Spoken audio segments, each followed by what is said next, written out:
Time now for sports on 104.7 The Cave. Here's Ned Reynolds. Mike, the intern, Ned Reynolds. It's Friday, and let's talk the wide receiver situation in Kansas City. First off, I read yesterday that the Chiefs are not going to extend with Tony, so that should be interesting to see where he lands. What I read, I don't know if this is true, it could be rumors, was that they did offer him something, he turned it down. So maybe they were kind of looking at him as more of a special teams type of guy. He said, no, I'm a W1. I'm going somewhere else. So we'll see what happens there. On the Rashee Rice situation, what's the word on that? Well, there have been two elements of opinions on this. One came from Adam Schefter, and that was earlier this week, who said it's maybe a penalty of 2 or 3 games.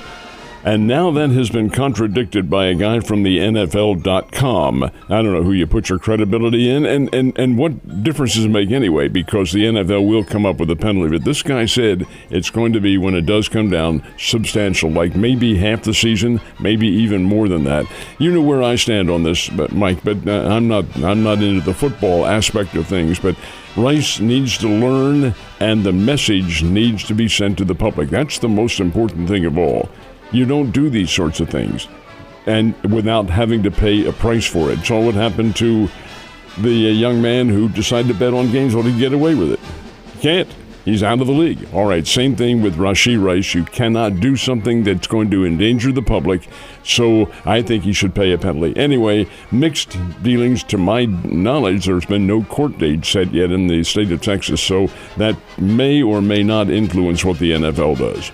You know what, though? The great thing about it is there's a thing called forgiveness, and he has an ability to learn from this and grow. We all forgive, but that comes in time. It doesn't come immediately. Well, of course. He's got to prove it first, and hopefully he can do that in the next coming years and be an upstanding citizen that Ned Reynolds will be proud of. And then he can say, you know what? You did a good job, son. That's what I'm hoping for, anyway. Ned Reynolds is not proud of some of the things I've done. No, I'm sure. That's what I'm trying to say. We're both, I'm sure, we could pick out probably 5 things we did in our late teens, early 20s that we would just be appalled of ourselves right now. I mean, I'm sure he's appalled of himself. And you know what? Hope so. Hopefully he can right it. He's still a kid in regards to where we are in our lives. So the most important question I'm going to ask you today really is, what kind of hat you wearing tomorrow? I'm going to go Describe hatless. It to me. What color? It'll be hatless. I'm not going to wear one of the bonnets that the ladies wear or anything like that. No. But I'll have my mint julep, that for sure. Oh, well, yeah, of course. You ain't going if there's no mint juleps there. I know that.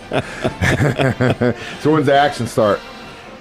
Post time is 6:57, but that's Eastern time, so it'll be just a few minutes before 6 o'clock Central time. They'll go to the post, and it should be a pretty doggone good race. This is one of those years when everything's wide open, but then again, Mike, the Derby is always wide open. You never know who's going to win. Of course, the odds makers will put on Fierceness as the odds-on favorite at 5-2. Then Sierra Leone is up there as the number 2. But from there on in, these are 20 horses. And you get a field of 20 horses. That's a very, very large field on a wide track, and Churchill Downs is. Anything can happen.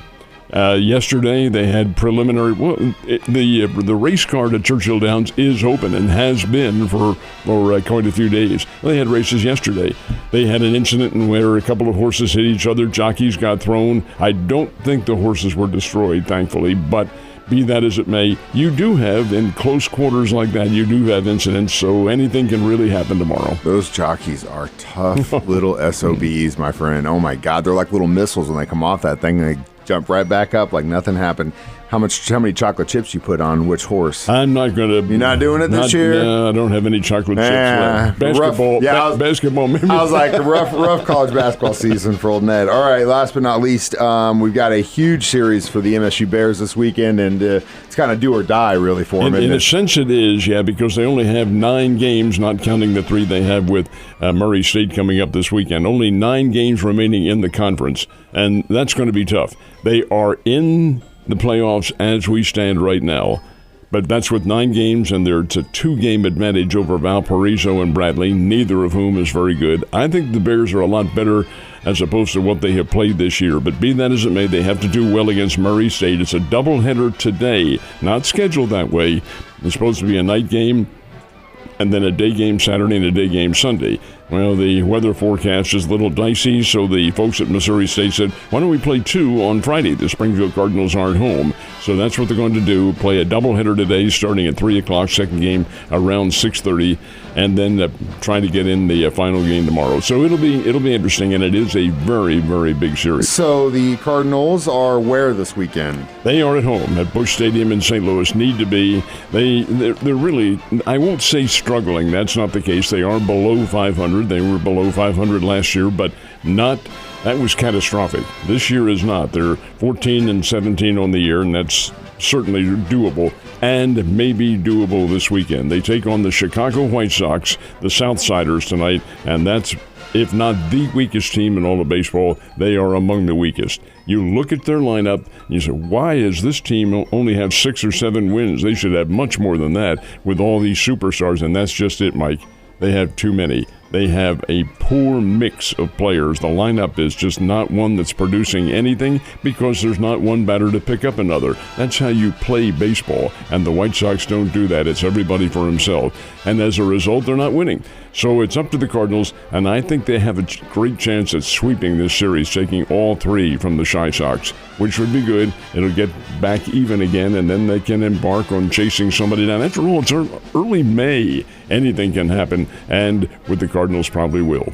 And the Royals have a very tough matchup against the Rangers at home as well this week. They just happen to be the World Series champions, thank you. And they're coming into Kansas City to Kauffman Stadium to play the Royals. And Kansas City and Texas have always had a very contentious rivalry. Well, the Texas Rangers are pretty good, but you know what? So are the Royals. And I think this will be a really good series, and I'm looking forward to it. Anytime you play the World Series champs, that's a very big deal. So, hey, I think Kansas City has a good ball club, and I think they're playing well. You don't go into Toronto and take 2 of the 2 or 3 that they got from the Blue Jays, and that's pretty doggone good. So, hey, more power to them. Yeah, and that's definitely going to be a test for them this weekend for sure. Hopefully they can pass it. But, of course, it's not just baseball going on right now. We've got the hockey playoffs and basketball playoffs. What happened in the NBA? They have a limited number now of games because the first round is coming to a close, and we've established the winners to move on to the second round.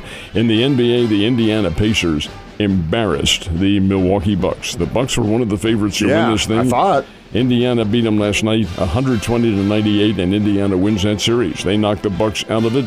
That's not going to be very good for Doc Rivers. He took over at midseason as their coach. The other coach was fired, even though his record was 30 wins and 13 losses. The administration of the Bucks said, no, these players are griping, and they were. They were doing a lot of complaining about the coach, but they were winning.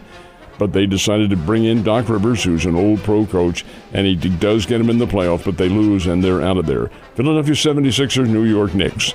76ers had a chance, but I'm a Philadelphia native and all that sort of. I don't identify with them as much as I used to, but better team won. New York Knicks win 118-115. They knock out Philadelphia 4 games to 3, I beg your pardon.